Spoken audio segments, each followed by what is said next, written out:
আমি মিম। আমি আজকে আপনাদের সাথে একটা গল্প শেয়ার করব। আমি এই ভিডিওটা যে খুব খুশি মনে বানাচ্ছি সেটা কিন্তু না। আমি এই ভিডিওটা বানাচ্ছি কারণ আমি চাই আপনারা গল্পটা জানুন। আপনাদের গল্পটা জানা দরকার। আমার গল্পটা আমাদের 4 বন্ধুকে নিয়ে, অ্যাকচুয়ালি না, আমাদের 5 বন্ধুকে নিয়ে। আমি, তামিম, শামিম, শাওন আর তামান্না। তামান্না আমাদের মধ্যে সবচেয়ে বেশি হাসি খুশি, প্রাণোচ্ছল আর উদ্যমী মেয়েটা ছিল। ছিল কেন বলছি জানেন? কারণ ও আমাদের মধ্যে এখন আর নেই।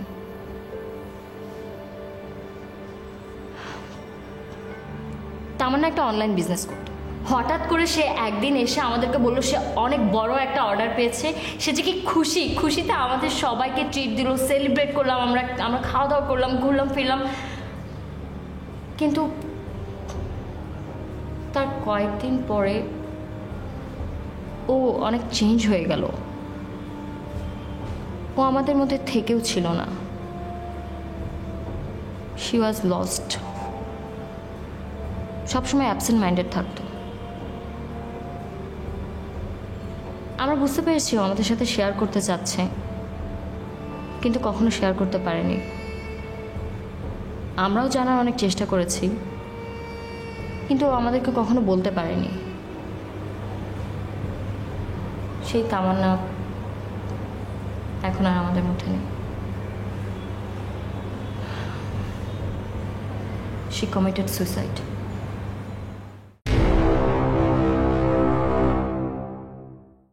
সুইসাইড? আপনাদের বন্ধু কি যেন নাম? তামান্না। আমার কাছে যে এভিডেন্স আছে তাতে তিনি সুইসাইড করেছেন। অবশ্য এটা মার্ডারও হতে পারে। আপনি তো তামান্নার বন্ধু, আই মিন আপনারা।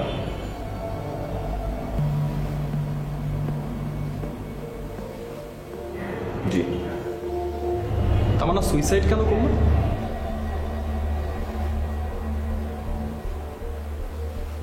সুইসাইড কিন্তু খুবই দুঃসাহসিক একটা কাজ। তবে এটা অপরাধ, এবং তামান্নাও অপরাধী, নিঃসন্দেহে অপরাধী। আমার কাছে এখনো পুরো রিপোর্টটি আসেনি। আই মিন পোস্টমর্টেম রিপোর্টটা পুরোটা এলে আমি বুঝতে পারবো এটা সুইসাইড নাকি অন্য কিছু। অবশ্য আপনাদের বন্ধু তামান্না মরে গিয়ে ভালোই করেছে। হ্যাঁ, কি বলে? আচ্ছা, আপনাদের কিন্তু হেল্প লাগবে আমার। আই মিন আমি যদি কখনো ডাকি বা যখন প্রয়োজন হবে আপনারা একটু আসবেন। আমার যখন আপনাদের প্রয়োজন হবে কথা বলবার, আপনারা নিশ্চয়ই আমাকে সহযোগিতা করবেন। কারণ পোস্টমর্টেম রিপোর্ট না আসা পর্যন্ত আমি তো কনফার্ম না যে এটা সুইসাইড নাকি অন্য কিছু। ভালো থাকুন। হ্যাঁ। ও আচ্ছা আচ্ছা আচ্ছা আচ্ছা আচ্ছা, আরেকটা কথা। তামান্নার পার্সোনাল ডায়েরিতে আমরা একটা চিরকুট পেয়েছি।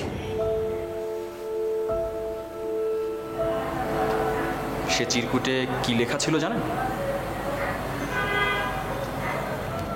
লেখা ছিল, আমার কোনো দোষ ছিল না।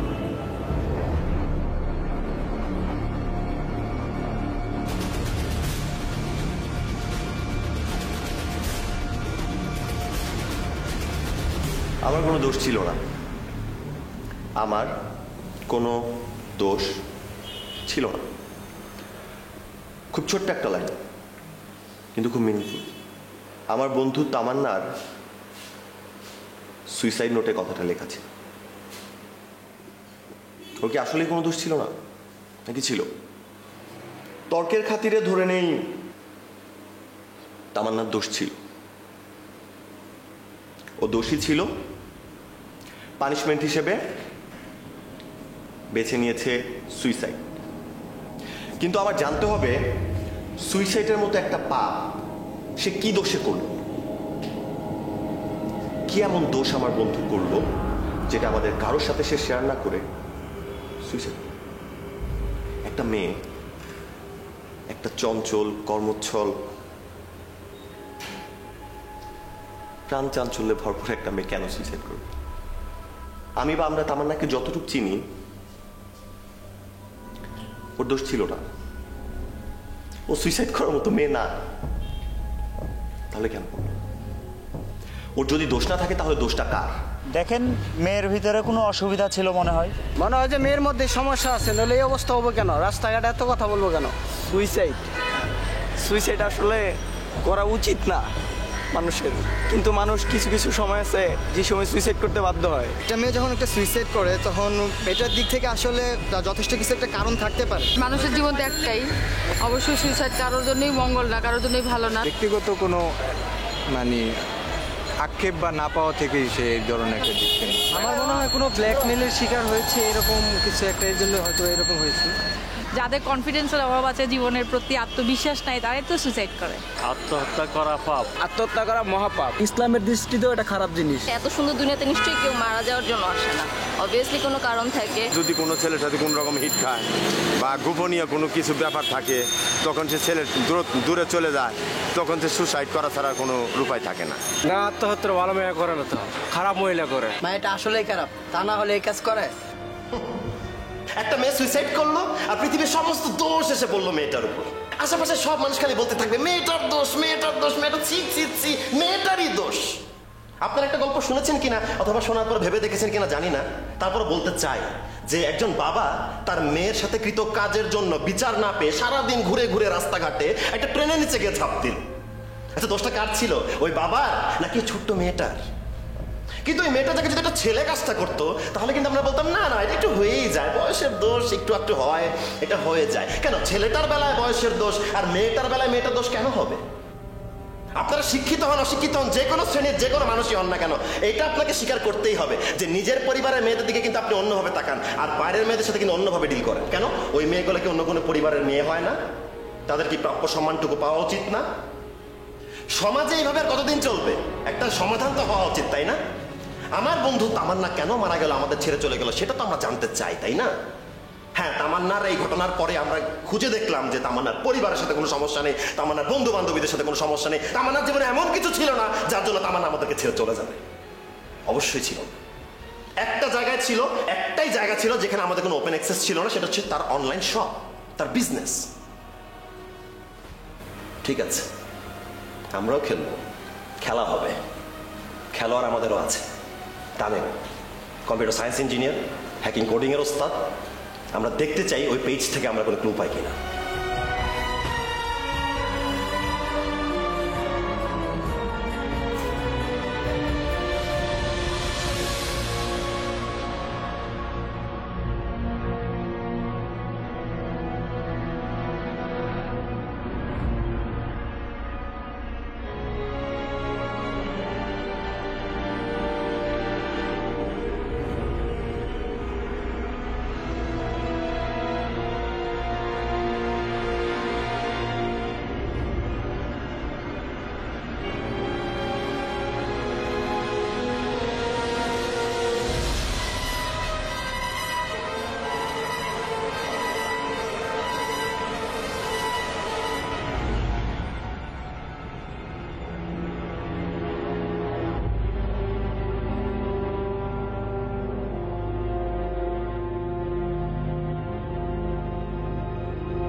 আমি তামান্নার পার্সোনাল প্রোফাইল আর ওর যে বিজনেস পেজ দুইটা একটু ঘাটাঘাটি করলাম। আমার কাছে মনে হয়েছে সবখানেই একটা নাম কমন, নামটা হচ্ছে আফজাল আহমেদ। কিন্তু এই আফজাল আহমেদের সাথে কিন্তু আমাদের সার্কেলের কারো কোনো মিউচুয়াল নেই এক্সেপ্ট তামান্না। আর তামান্নার মুখেও কিন্তু আমরা আফজাল আহমেদের নাম কখনোই শুনিনি। আচ্ছা, আফজাল আহমেদের পরিচয়টা আমি একটু দিই। উনি হচ্ছে অনেক বড় একজন বিজনেসম্যান, ফ্যাশন হাউস আছে, 3টা ব্রাঞ্চ, একটা হচ্ছে গুলশানে, উত্তরায় একটা, আর একটা হচ্ছে বনানী।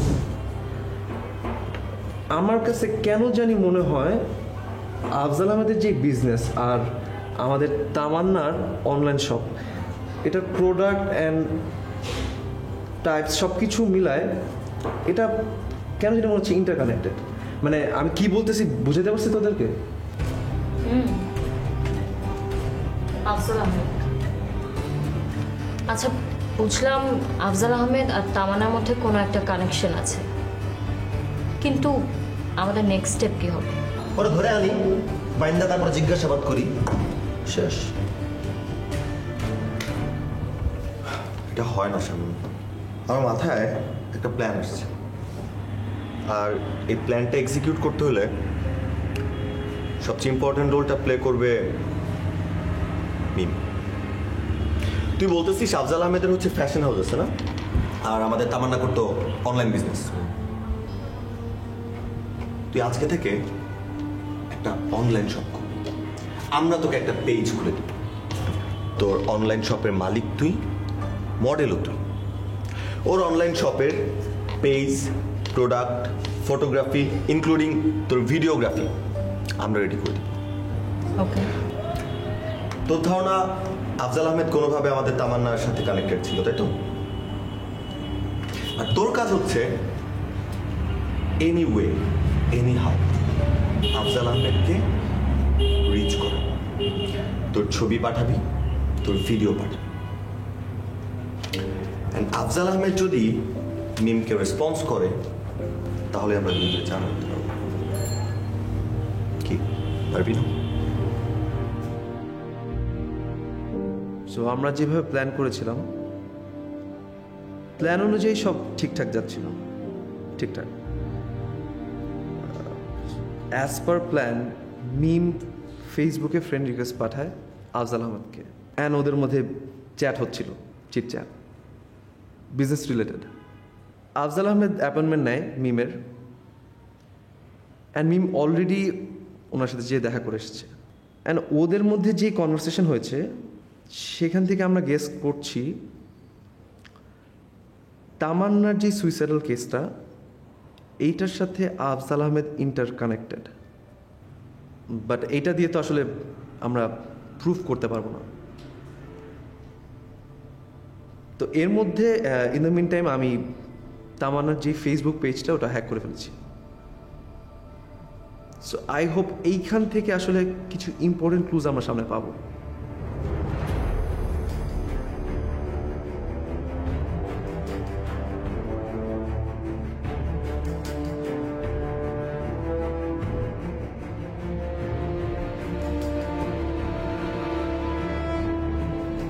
ওনার আমি একাই, আচ্ছা, আর আমার কিছু ওয়ার্কার আছে, সব কিছু মিলে আমি একাই ডিল করি।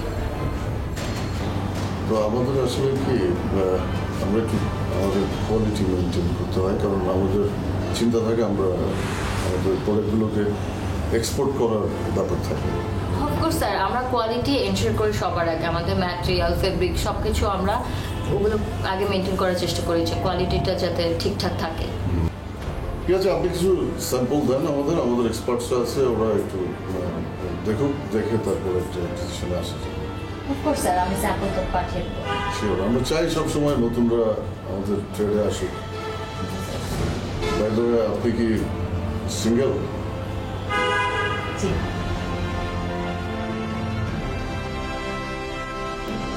স্যার, আমরা তো আপনাকে স্যাম্পলগুলো পাঠালাম, তারপরে কোনো ফিডব্যাক বা ডিসিশন দিলেন না।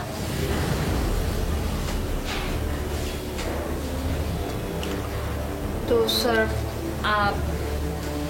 এরপরে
তামান্না, এত আপসেট হচ্ছ কেন? এত চিন্তার কি আছে? তামান্না, ফোন ধরো না কেন? আজকে রাতে তোমাকে যে একটু আসতে হয়, যে ওয়েদার বুঝোই তো।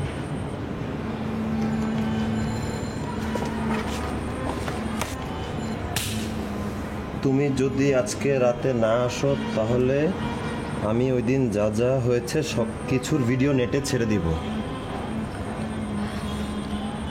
আপনি কিভাবে বাঁচবেন?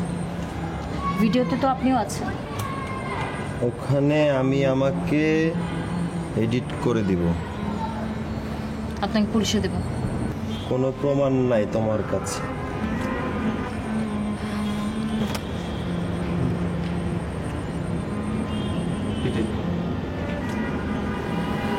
এটাই ছিল ওদের last conversation. She was blackmailed. ওই লোকটাকে ধরে এনে কলারটা ধইরা এই ছাদের রেলিংয়ে দাঁড়া করায়া লাথি মেরে ফেলা দেওয়া উচিত। বলছিলাম না আগে?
আপনি কি চান?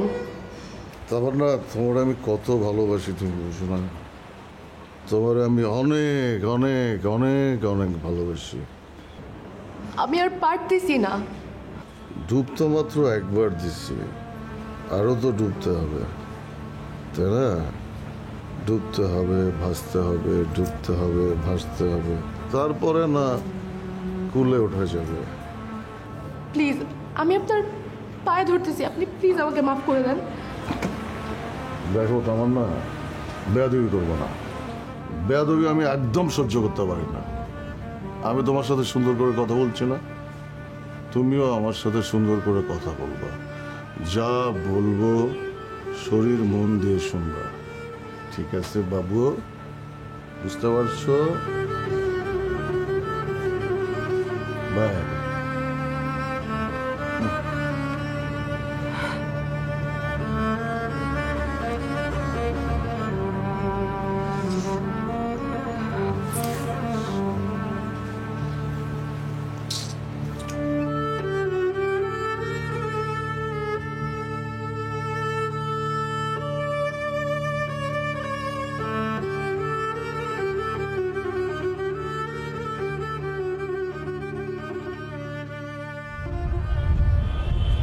ওরা পুলিশে দেওয়া উচিত, ওরা পুলিশের হাতেই তুলে দেওয়া উচিত,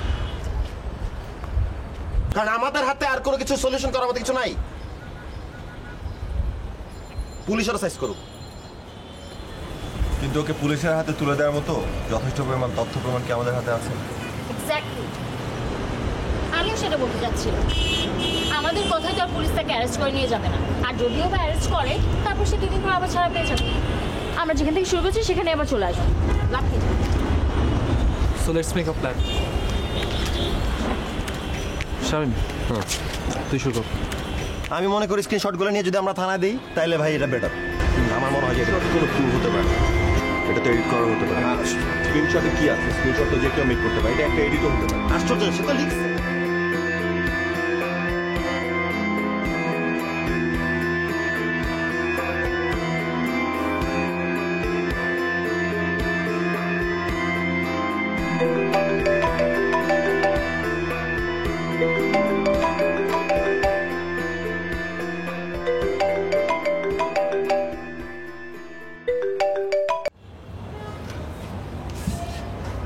আসসালামু আলাইকুম স্যার। ওয়ালাইকুম। তোমার শরীর কেমন? জি স্যার, আমার সব কিছু ঠিকঠাক। একেবারে ঠিকঠাক? জি স্যার, ঠিকঠাক। তোমাকে অনেক মিস করি, বুঝছো? কেন? আপনি কেন আমাকে মিস করছেন? লাস্ট টাইম তুমি যে পারফিউম মেখে আসছিলা, ওইটার ফ্রেগনেন্স এখনো আমার নাকে লেগে আছে। তাই তোমাকে মিস করছি, মনে পড়ছে। ওকে স্যার, আমি এখন থেকে আর পারফিউম দিব না। হায় হায়, এটা তুমি কি বললা? আমি তো তোমার জন্য আরো উল্টো অনেকগুলো পারফিউম আর অন্যান্য গিফট কিনে রাখলাম। কেন স্যার? আমার তো গিফটের কোনো দরকার নেই।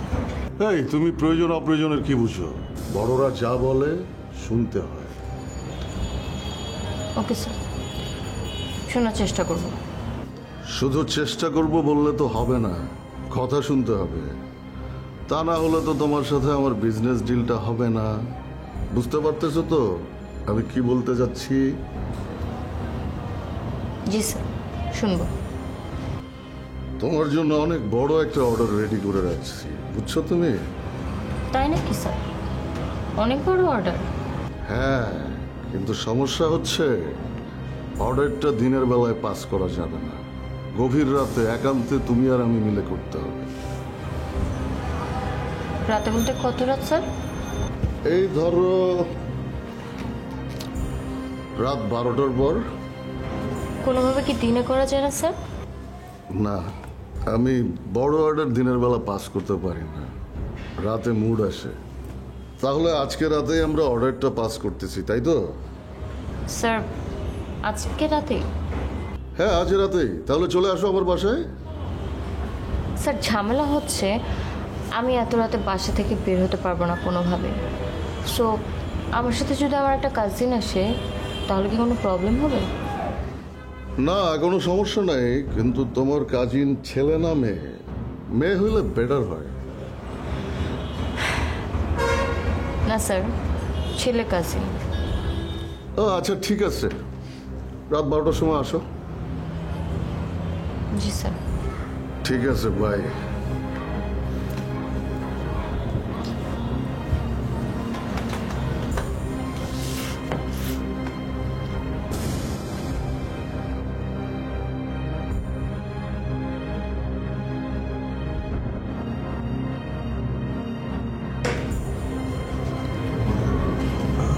আসছো? জি। বসো, বসো।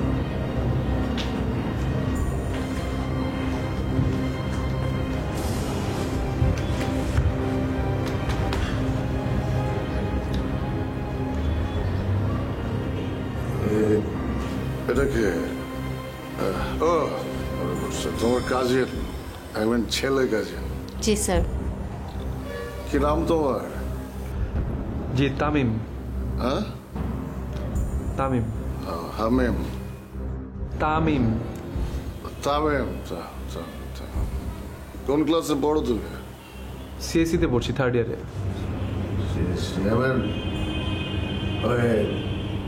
বিল Gates, Microsoft, Steve Jobs, Oracle টোরাকল এইসব না? জি। তবে জি স্যার। আরে, তোমার আর আমার সাথে যে ডিল, আই মিন বিজনেস ডিলটা, সেটা শুধুমাত্র তোমার আর আমারই করতে হবে, ঠিক আছে, তুমি আর আমি থাকবো শুধু সেখানে। জি স্যার। কাজেন আপনি, আচ্ছা ওনাকে সসম্মানে পাশের রুমে নিয়ে গিয়ে একটু এন্টারটেইন করুন, ঠিক আছে? আমি এর মধ্যে আমার ডিলটা সেরে ফেলি। Don't worry. আর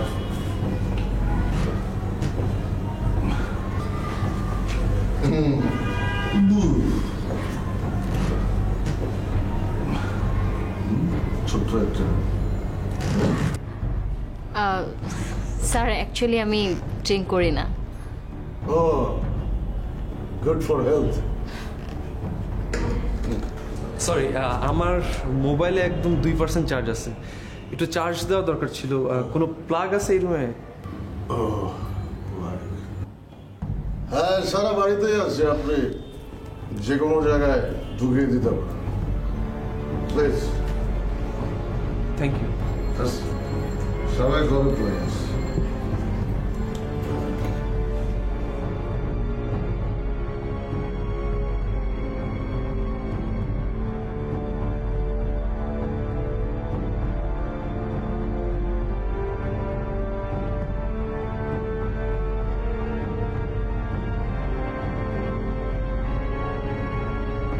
সরি, আমি আপনাদের মিটিংয়ের মাঝখানে ডিস্টার্ব করে ফেললাম।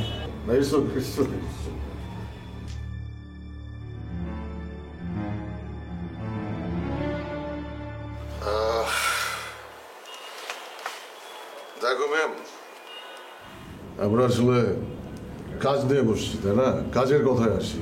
জি স্যার। আজ এরা কথা কথা তো লাভ নাই। আমি আসলে দ্রব্য বিনিময় প্রথায় বিশ্বাস করি, মানে দাওয়া নেওয়া, বুঝতে পারছো? জি স্যার, বুঝতে পেরেছি। আমি আপনাকে প্রোডাক্ট দিব, আপনি আমার পেমেন্ট করবেন।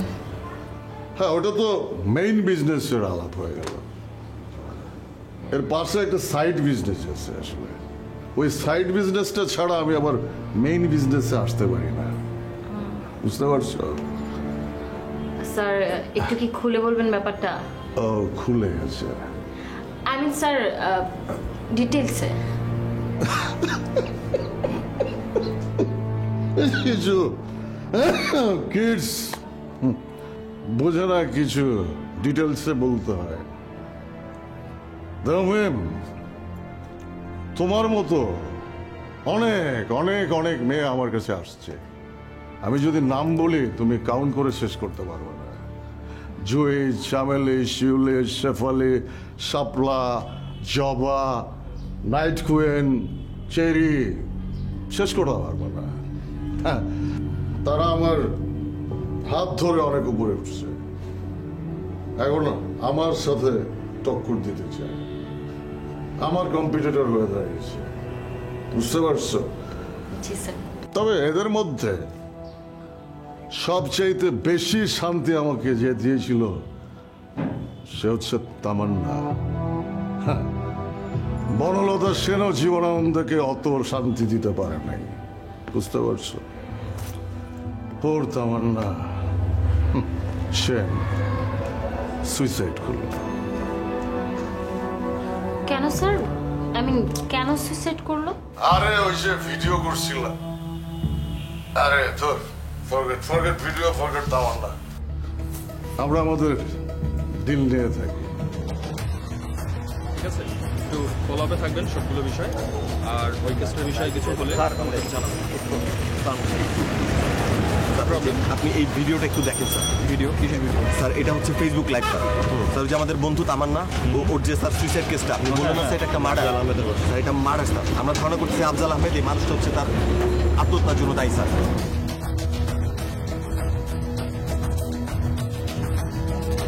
আমি স্ট্রেট বলি, আসলে তুমি আসলে আমার ইশারা ইঙ্গিত বুঝতে পারছো না, ঠিক আছে?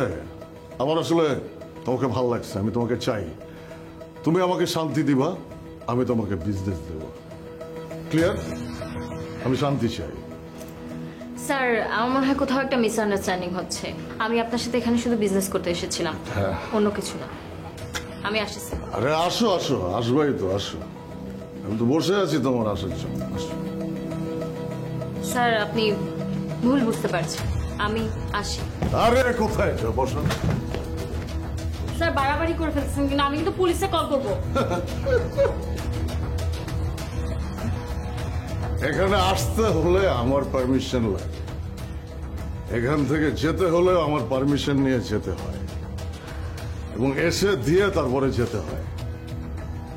কিছু না দিয়ে এখান থেকে যাওয়া যায় না। আর police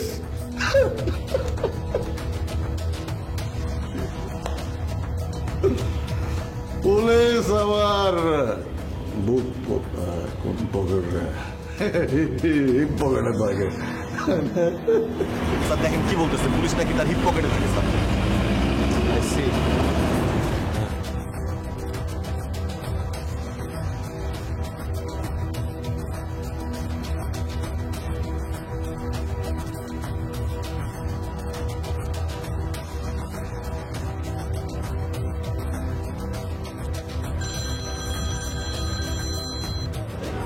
Tamim hello.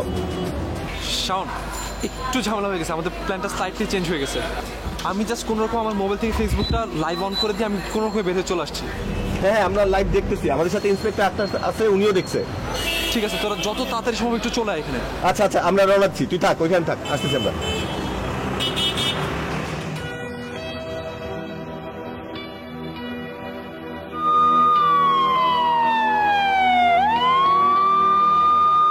Please please দেখো, আমাকে সিরিয়াস হতে বাধ্য করো না। দেখো যেটা বলি সেটা শোনো। দেখো প্লিজ তুমি আমার দিকে তাকাও। এক্সকিউজ মি আফজাল সাহেব। আফজাল সাহেব,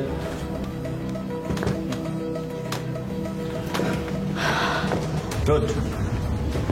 আসলে আপনি যা করছিলেন আপনার পারফরমেন্স চমৎকার ছিল। ইনফ্যাক্ট ফেসবুক লাইভ হচ্ছে, 1 লক্ষের বেশি মানুষ দেখছেও। Thanks for everything, thanks for your entertainment. আপনি তো এখন সেলিব্রিটি। আর হ্যাঁ আফজাল সাহেব, আপনার ওই হিপ পকেটে থাকা পুলিশের সাথে আপনার একটু যেতে হবে। আপনি যেহেতু সেলিব্রিটি, আপনাকে একটু প্রোটেকশন দিয়ে নিয়ে যাই, কি বলেন? প্লিজ প্লিজ আফজাল সাহেব আসুন, চলুন প্লিজ প্লিজ প্লিজ চলুন।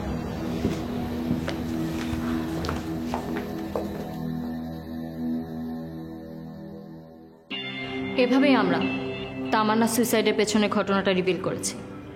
যে ভিডিওটি দেখেছেন আপনারা, দেখেছে সারা বিশ্বের লক্ষ লক্ষ মানুষ। আমরা যতটুকু পেরেছি আমাদের বন্ধুর আত্মাকে শান্তি দেওয়ার চেষ্টা করেছি। হয়তোবা উপর থেকে বসে আমাদেরকে দেখছে আর হাসছে। জানি না আসলে কতজন তামান্নার মুখে আমরা হাসি ফোটাতে পারবো। আমাদেরই সমাজে মুখোশের আড়ালে ওত পেতে বসে আছে অনেক মানুষরূপী বন্য পশু। কাজটা এতটা সহজ না। কাজটা এতটাই সহজ যদি আমরা যার যার অবস্থান থেকে রুখে দাঁড়াই। আমাদের সবাইকে সোচ্চার হতে হবে এবং ওই মুখোশধারী পশুদেরকে খুঁজে বের করতে হবে। সব কথার শেষ কথা হচ্ছে, মেয়ে মানে কি? মা, বোন, কারো মেয়ে, কারো হয়তো স্ত্রী। আমরা যদি আমাদের মা বোনদের যথার্থ সম্মান দিতে না পারি, তাহলে আমরা কি নিয়ে বাঁচব? সামাজিক মূল্যবোধের জায়গাটা আজ কোথায় গিয়ে দাঁড়িয়েছে বলুন তো? শুনেছি মানুষের বিবেক নাকি পৃথিবীর সর্বশ্রেষ্ঠ আদালত। এই বিবেকটাকে জাগ্রত করতে হবে। সমাজে আমরা যারা তরুণ, আমরা যারা সোচ্চার, এটা আমাদের দায়িত্ব যে মানুষগুলোর মূল্যবোধ ঘুমিয়ে আছে তাদের মূল্যবোধকে জাগ্রত করা। শুধুমাত্র আমাদের পরিবারের মানুষগুলোই না, আমাদের চারপাশের প্রত্যেকটা নারীর সম্মান, সম্ভ্রম রক্ষা করাটা আমাদের দায়িত্ব হিসেবে নিতে হবে। বিশ্বাস করুন, তাহলেই আর নারী নির্যাতন হবে না। চলুন আজ আমরা সবাই হাতে হাত রেখে একটা প্রতিজ্ঞা করি। আজ থেকে আমাদের চারপাশের প্রত্যেকটা নারীর জীবন হবে ভয়ভীতিমুক্ত, হাস্যোজ্জ্বল, প্রাণবন্ত ও সুন্দর, ঠিক যেমন ছিল আমাদের বন্ধু তামান্নার।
সমরেশ মজুমদারের উপন্যাস গর্ভধারিণীর অনুপ্রেরণায় আমাদের নির্মিত নাটক মুখোশের আড়ালে।